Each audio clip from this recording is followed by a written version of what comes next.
نحمدہ و نصلی علی رسولہ الکریم، اما بعد۔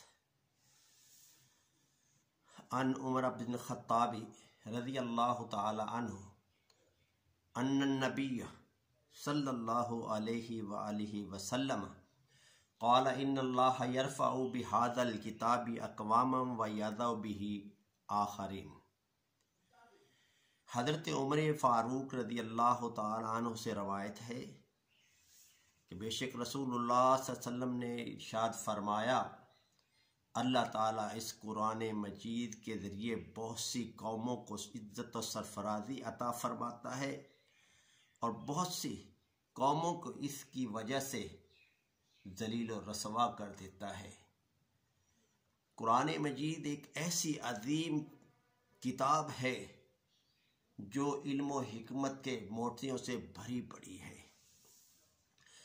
ہر حیثیت سے یہ کتاب کامل، اکمل اور مکمل ہے۔ قرآن مجید ایک ایسی کتاب ہے جو زندگیوں میں انقلاب برپا کر دینے والی ہے۔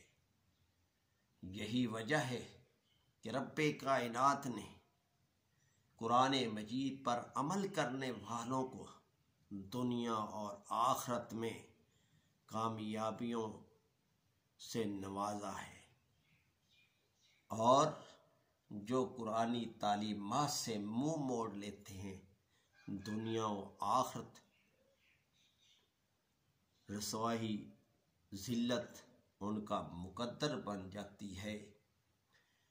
وہ معزز تھے زمانے میں، مسلمان ہو کر تم خوار ہوئے ہو تارک قرآن ہو کر۔ اللہ ہمیں قرآن مجید پر عمل کی توفیق عطا فرمائے۔ السلام علیکم ورحمۃ اللہ۔